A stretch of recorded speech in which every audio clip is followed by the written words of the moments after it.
thing. Yeah. I come from an old school R&B family where one of the biggest songs is "A house is not a home." And what does that mean? That means there are houses that without my lady here bringing all of the life into this and making it what I feel like is a home, the house alone ain't enough to make a home. That's all I'm saying, that's baby. true. That's all I'm saying. Yeah. So you can have the house, no home, or you can have an apartment trailer or dog house, and it could be a home. You don't believe that? You don't subscribe to that? No. It can. Yeah. It's your home. It is. But I know that mine, when we didn't own the home, well, there was a big part missing. There's a lot of control missing. Yes. There's a lot of buy-in missing. There's a lot of building to your future missing. I mean, you're kind of just sitting there waiting for stuff to happen to you. I think I know it. I think I know what you're actually trying to tell me. Okay.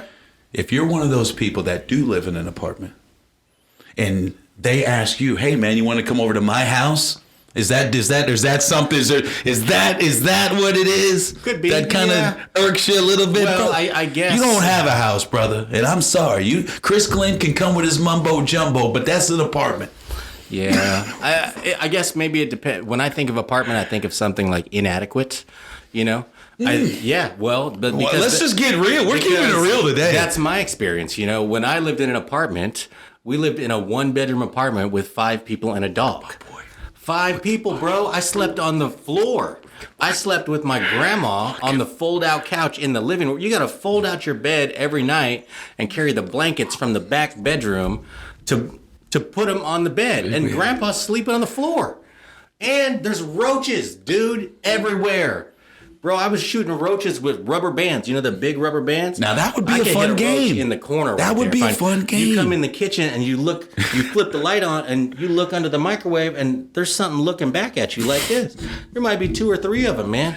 That, my brother, is not a home. That is not. I'm sorry, it just wasn't. It never felt homey. You know what my room was? You know where I kept all my stuff? Oh, Lukey. You've seen the entertainment center. Everybody had the one TV, the glass door that flipped out, the 3 shelves, and then the 4 doors in the bottom. Oh, yeah. All my stuff was in there. That's where my stuff was, like filed away. That's my room. So how old were you when you finally had a room? Whether you shared it or not, obviously the living room never felt like a bedroom. I was 14. Stop. I got a bedroom when I was 14 years old, and you've been in that house. Yes, it was I have. 1620 Southeast 29th.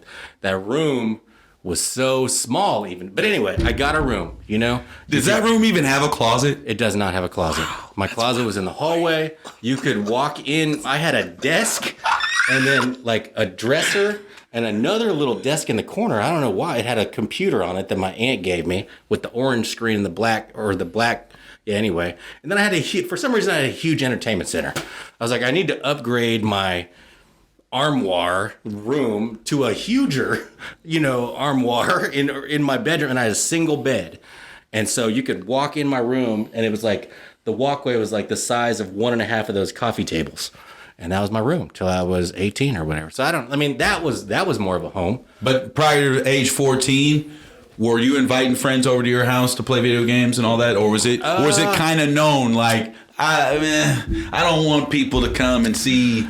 It wasn't known to me because I was too dumb to even know that what we had was inadequate. And maybe it was, So I would have my apartment friends come in. We'd play some Nintendo, Right. And then I would have on Friday, I might have friends come stay the night at my house. But thinking back, like, how embarrassing.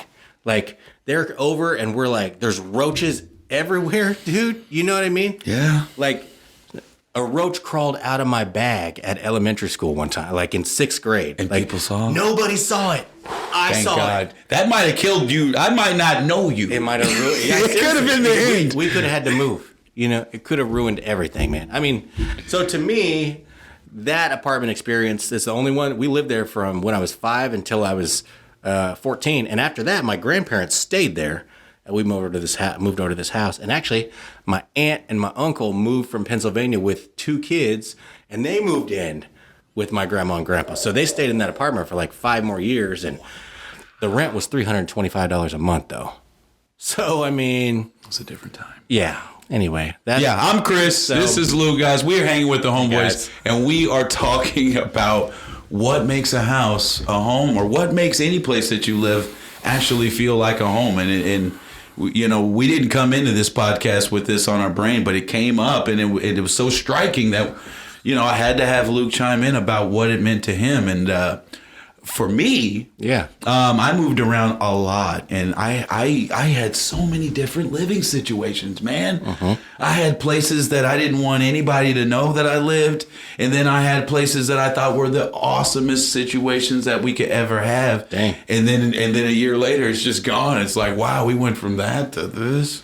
And ultimately, for my family, which was a very young family, I was the first child of parents that had me when they were both under 20 years old. So by the time I was like 13 or 14, like you, my parents ended up taking an opportunity to purchase or to go into a mortgage on a manufactured or trailer home, okay, in a trailer park. Okay.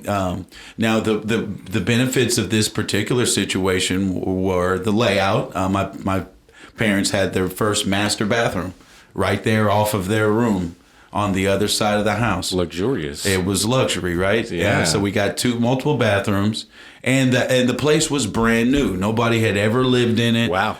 And so that was kind of cool. But even with that, even having my own room and the place being really nice, it was tough. You know, it was tough talking about the fact that, you know, I am what some people would call trailer trash.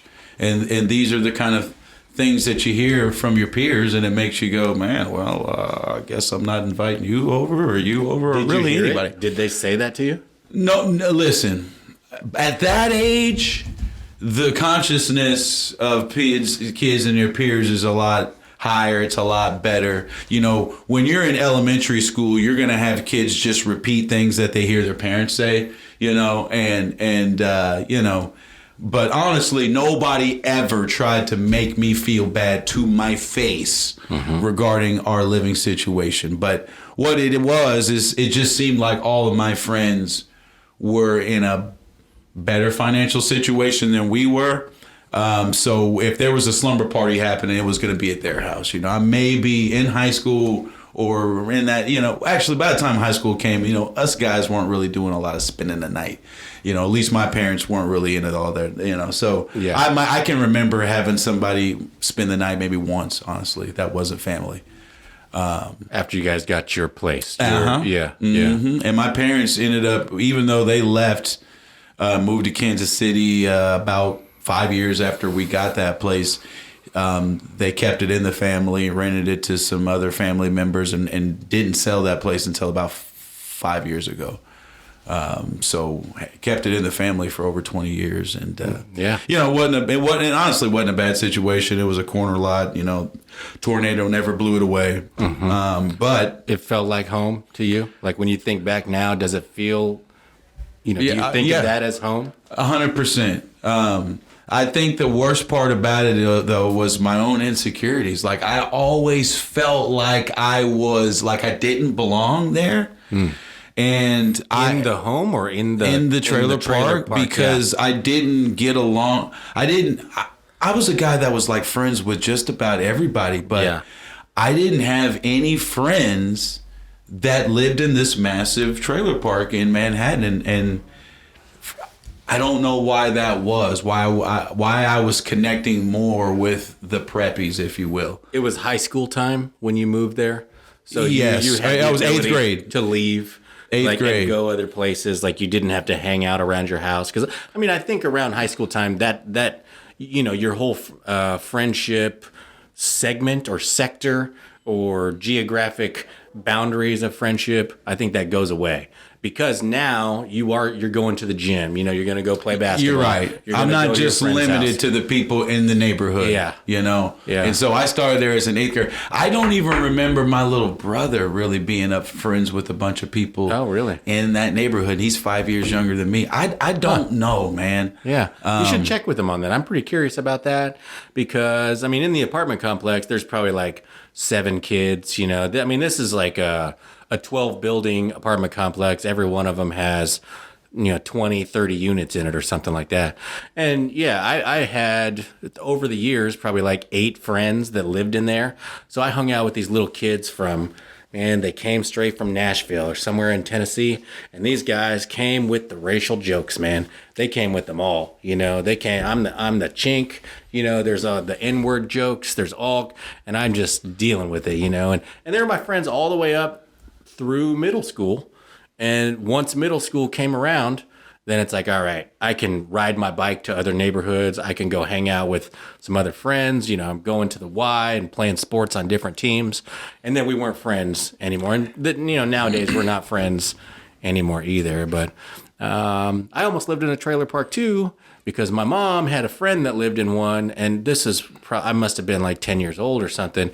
And she wanted to move there. And I threw a fit. Stop. I was a realtor back then, bro. I was like, don't buy that. Don't rent there, Mom. Time out. How old were you? I don't know, 8, 9, 10, something like that. You're serious. The fear of being associated with what you had heard people talk about was that high. Tornadoes, bro. Oh, it was. So it really wasn't about being a lower class citizen. You thought you was going to die. I have no idea if there was any kind of a lower class citizen element, but I did not want to blow away like the Wizard of Oz. This is Kansas, man. Well, let me just stop you. Yeah. So here's what happens at every trailer park. There is some kind of block or stone concrete building that anytime that horn goes and there's a tornado watch, that everybody in the trailer park is supposed to go over into and congregate until the whole thing blows away. Did you? I remember doing that maybe one time. Yeah. But it happened, and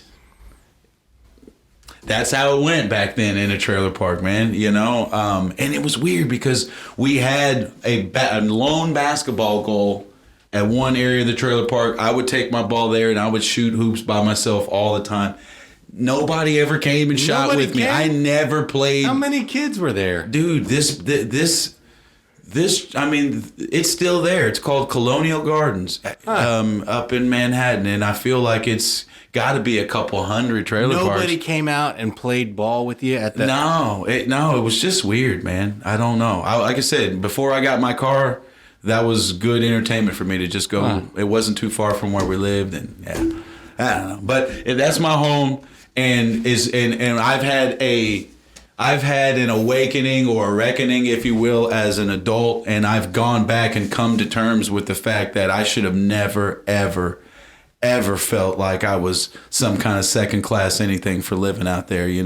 That was a great place to live, a great place to grow up, and financially for my parents, it didn't do what the traditional route of homeownership would have done, which would have been, honestly, guys, I'll be honest with you. 20 years later, I think we sold that trailer to some people for less than $10,000. Yeah, and it was not a bad. This is not a bad place to live, but 20-year-old trailer, you said 25, something like that. Yeah. And that's what happens. With a mobile home. It's just not real property. It's not built to last. And also where they are, like, there's a lot of discrepancy in how much people are taking care of their units, probably. And the trailer park owners, they collect what is called lot rent. Okay, so you can own the trailer, but you will never own the land that the trailer sits on unless you have it moved, or when it's built, you have it sent to your own land and permanently affixed to a foundation. But in most situations, you pay lot rent. It can go, it will go up. It does go up, whether it's every couple of years or every few years. And you don't have any real control over that. And that's part of the reason why it doesn't gain any. In fact, a real fun fact, guys, is that a trailer is not even considered real estate by states and municipalities. It's considered personal property. It doesn't come with a deed like a home. It comes with a title like a vehicle because of its wheel situation. Now, it can be turned into real property by simply having it permanently affixed to a foundation and making sure, and then having somebody from the county sign off on it. But before that, guys, it's essentially almost like buying an RV or something along those lines. So that's why I say my family didn't get the real benefit that you get, that I wish they could have had. While I don't have any, I've gotten rid of all of those aspersions that I had about how I grew up. I still feel a little bit of a hole in my heart knowing that they missed out on tens of thousands of dollars of equity, what you should have when you buy and maintain a home for 10 or 20 years. That's one thing about owning a trailer or a mobile home that's not affixed to a foundation, is that it does not appreciate. It depreciates. It's worth less than what you paid for it. But an apartment is worth even less than that when you're done. If you've been renting the whole time, you get nothing from that. Whereas if you own a home, if you buy a house, if you buy a condo, if you buy a townhouse or anything like that, when you're finished, no matter how long it's been, you will have gained some ground, most likely, unless something huge has happened in our economy. You will gain that equity. Renting is, well, it just doesn't advance you economically. Yeah, maybe there are reasons to rent. There are, but there are a lot more reasons to own a home. Well, and here's the deal. If we're going to talk about finances, we know that America, the average person, can't handle a $1,000 emergency without pulling a credit card out to take care of that. So we're a nation of people who are living paycheck to paycheck. And so what that has created is, and I don't have the numbers in front of me, but somewhere between 50 and 70% of the nation's savings or net worth comes from their holdings in real estate, from that house that they just bought and kept up with. That's more than half of people's available money and what they are worth comes from buying a home. So that person who's living paycheck to paycheck, who really can't contribute more than what they're pulling out of their paycheck already, is still getting somewhere just by owning that house rather than renting over and paying it off. Yeah. I got lost in my own thought there. Let's talk about what's happening now. We didn't talk about our family and how we're righting the wrongs or doing a little bit more than our family could do back in those days when it comes to our own real estate journey. But let's talk about what's happening now. You got some papers here. We've got some updates. We've got people in the real estate world that need you to know certain things, because here's the deal. A lot of people watching this, a lot of people not watching this are thinking about, hey, when school's out, we're making a move. When this lease is up, we're making a move. I've heard a lot of stuff on the radio and TV about interest rates, but we've got some stuff. Why don't you lead us into what you're seeing with the data? Yeah, we're at a company by the name of Coldwell Banker American Home here in Topeka, Kansas. We also work in Lawrence, Kansas, and the surrounding metropolitan areas. Yeah. Home of the Fighting Topeka Tropics, by the way. Oh, that's right. That's right. One of the things that we pride ourselves on here at this company is paying attention to what's going on in the market statistically. Yeah. So just the first thing that I want to mention is something about, the buyer's market, the balanced market, or the seller's market. What is it? What is it now? What is it today? January 17th, 2024. That's the right date, isn't it? Yeah, feels right. Feels right. Week right, at least. Feels right. Yeah, and what we've got is a measure called absorption rate, and I don't want to make it boring, but 9 months of supply is a buyer's market where buyers can go down the road and there's plenty of houses to look at. 6 months of supply is a balanced market where the buyers and the sellers have equal power. And 3 months of supply is a seller's market. And in Topeka, in just about every single price range below $550,000 to $600,000, it is a seller's market.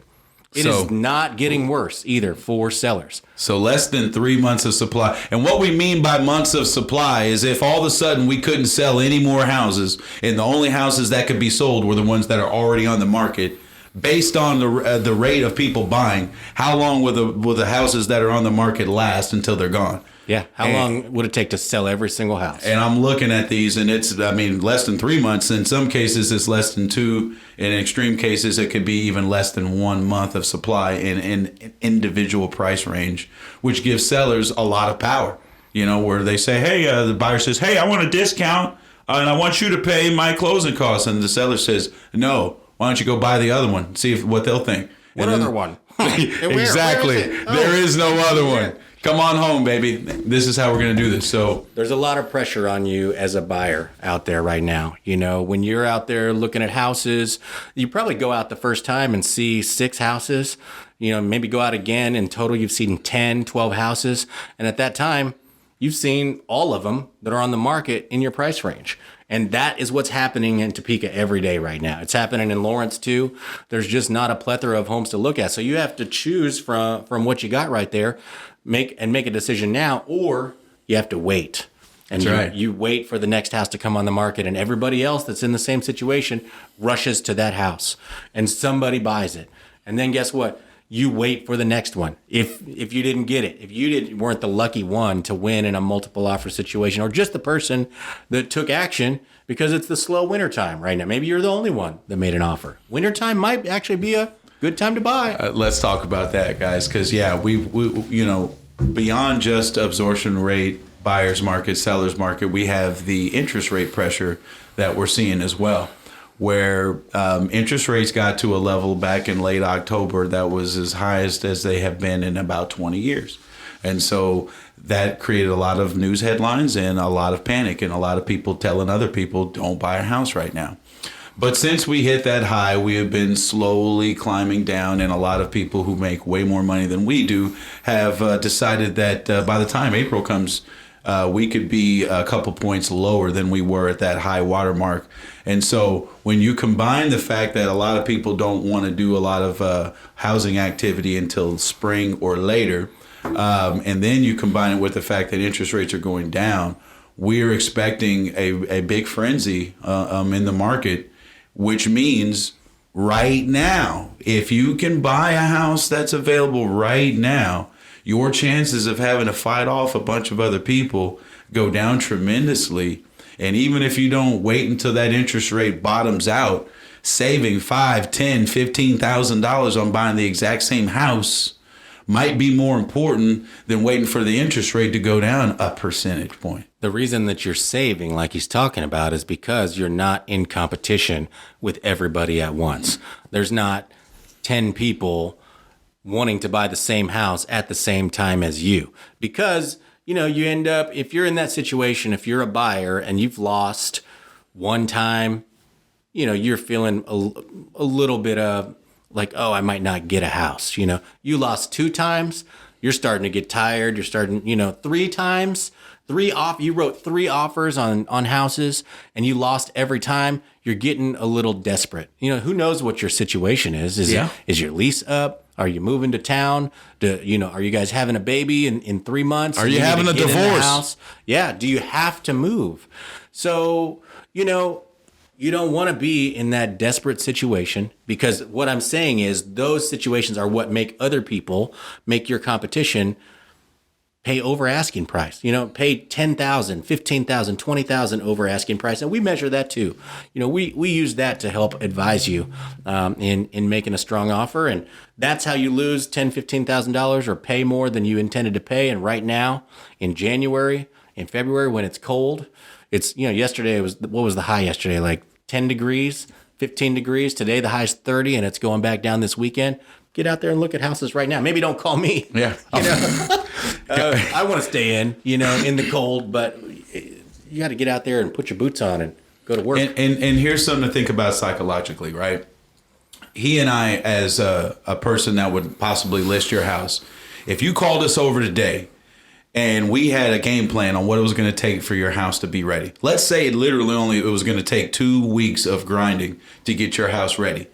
Would we say we need to put this thing out at the end of January, or would we say, why don't we wait until the Ides of March to maybe throw this thing on? Most professionals are going to say we need to wait until, if we can afford to wait and time the market when things are going to be picking up, that makes more sense than going out now. To a seller. To a seller, 100%. Now, on the other hand, because we want to match the time we list with when a bunch of people are trying to buy. So on the other hand, everybody that is listing right now, psychologically, they're telling you, I have to sell now. Because if it was a matter of I can sell whenever I want, then you would wait until the market is a frenzy and you're getting multiple offers. You wouldn't come out in the middle of a polar vortex. So if somebody's selling in the middle of a polar vortex, they're telling you, if you just give me anything close to what I'm looking for, we can probably make a deal. Yeah, you're saying as a buyer, like you almost have a seller cornered a little bit, or at least they are indicating that they might be backed into a corner right now. Otherwise, why would the house be on the market? Maybe they need to go buy something else. Maybe they already have a contract on another house. Maybe they're living apart and one of the spouses is living in another city and they want to move on, sell the house and move on to, to be together. So recognize that what's out there on the market now. And if you're planning on buying in the spring, this might be the right time for you. Yeah, because I had a deal just this week. And my buyer wanted to ask for a discount on a house that had been on the market for about 12 hours. Now, we work for our buyers. We work for our clients. It's not necessarily our job to say, well, I'm not going to do that for you, but I think the conversation that normally would have is like, guys, this house has been on the market for not even one day. We are the only person that has ever stepped foot in it, and we're going to have the nerve to try to put in an offer that's less than what they're asking. The fact that we even have a chance to buy this house is already a blessing enough. That would normally be the conversation in the kind of market that we've been dealing with, but in this case, it was like, yeah, let's ask for a $6,000 discount and see how much this guy wants to sell this house, and we ended up settling on a $3,000 discount. We met in the middle, like a lot of people do. This guy was an investor, and he had owned the house for over 20 years, and he fixed it up over the last couple and decided now was the time. He didn't want to wait. And I believe had he waited, truthfully, had we waited, this exact house in March would have had multiple offers. The price range of this house has been perfect for first-time home buyers, has 2 bathrooms, less than $100,000, and they give away free money every single year to people who qualify. We're talking the grant money from the United States that's up to $7,500. So, yeah, the house would have sold with multiple offers, but he decided now was the time. He had something else that he wanted to do with this money. Move his money. Yeah. Period. There was another opportunity. Yeah. So, get you an agent locally that's going to understand those things. I want to take a moment to have a conversation like we might not ever be able to have again. Okay? This is what happened. You beat me in a multiple offer situation. Not recently. 1 week ago. Oh. Yeah. I heard about that. The blue one, right? Oh, I heard about the blue one with the blue card. But it gets even weirder. Uh-oh. Because your buyer has a very close connection to those people. Yeah. But guess what? So does yours. I know. Oh, okay. Me. I lived next door on the other side. I talked to her, and we had a conversation that I grew up with her dang husband. Oh, my And he was God. about 5-6 years, and I remember little JB. Was that your old Buick Enclave sitting in the driveway? Hell no. Oh, you sold me a Buick Enclave. Anyway, yeah. But, so, I want to know. So, here's the deal. We had a shot at that house before it even came on the market. Because it's really hard out there to understand what these houses are worth.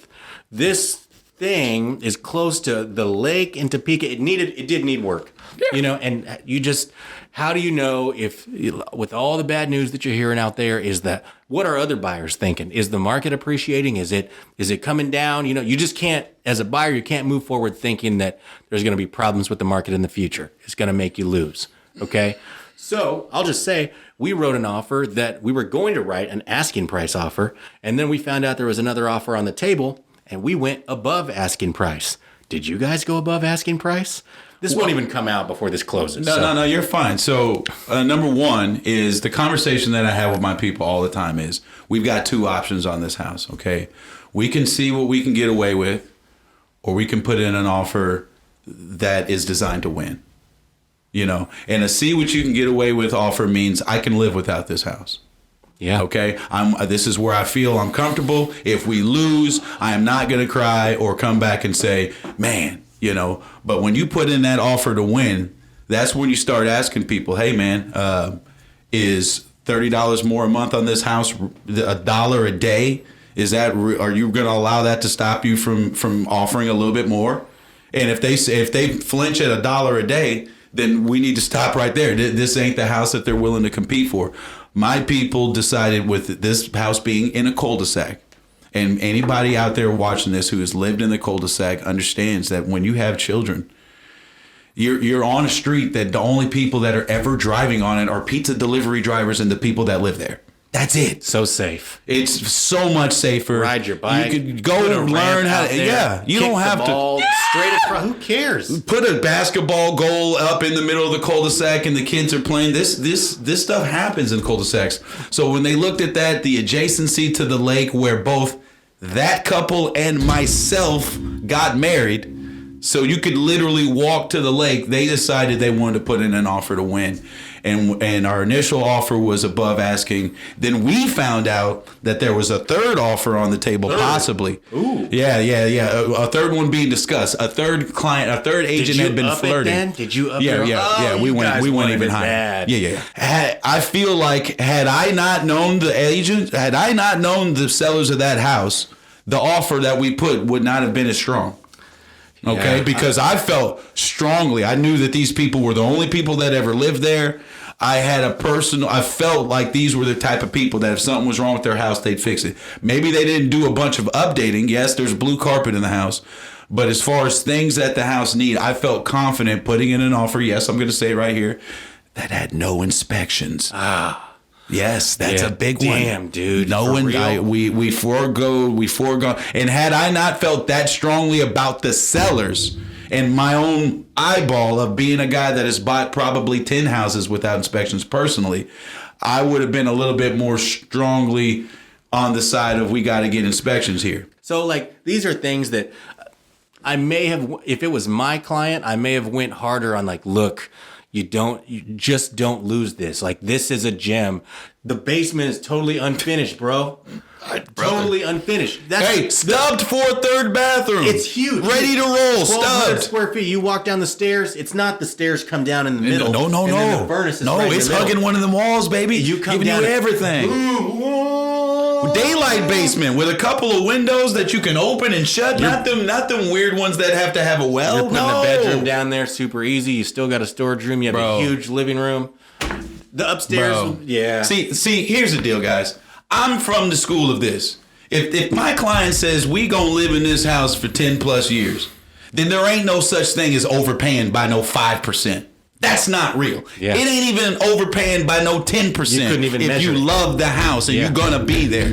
20%, 30%, yes. It gets to a point where even the appraisers, if this is not a cash deal, are going to say, what the hell y'all think y'all doing here? This house, y'all know this ain't. They're going to protect you. But if it's 5% high, 10% high, who cares? Dude, it's nothing. It's subjective. It's just a number.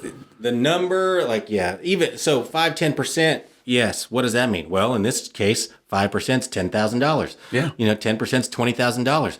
Yes, $10,000 is important. $20,000 is important. But so is opportunity to finish a basement, living on a cul-de-sac, living next to.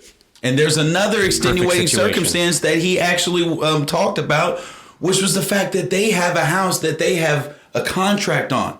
They are looking down the barrel of literally being homeless. Yeah. So at minimum, they're going to have to move twice if they don't find a house today that they can move into by the time their house sells. So how much is 10 grand worth when you got these other things that are haunting you and dogging you in your backside of, I might have to move in with my damn parents until we actually find the house that's meant for us. We did do inspections. There's a couple of things that I had some fear of, how big are they? How expensive were they? Now I will know. I might know from your people. I'd like to find out how that impacts them in the future. And again, it may have just been negligible anyway. The house was pretty solid. They did all the stuff to the outside that they should do. And the big ticket items, furnace, air conditioner, all that. And we're talking stuff that don't really add value to house, guys. Yeah. The appraisers aren't giving you an extra 15 grand because you spent 15 grand on an HVAC system and you got the nice one with the air conditioner and it's 2-stage and all that. These people had a brand new driveway.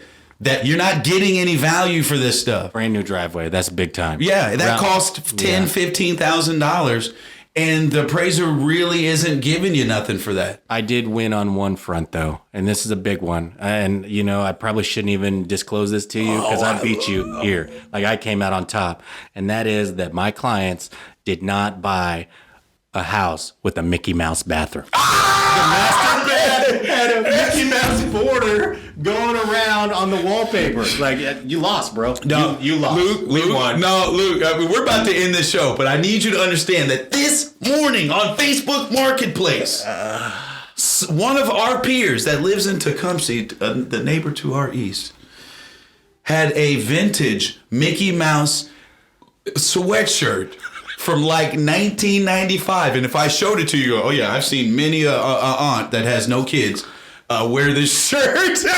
And listen, this thing's been out of print for decades, and it was immaculately maintained. I didn't buy it, but I scrolled back up after having this and I saved it. And I'm thinking about owning it, man. You should buy it, dude. Yeah. Almost ironically, I need to buy it for them.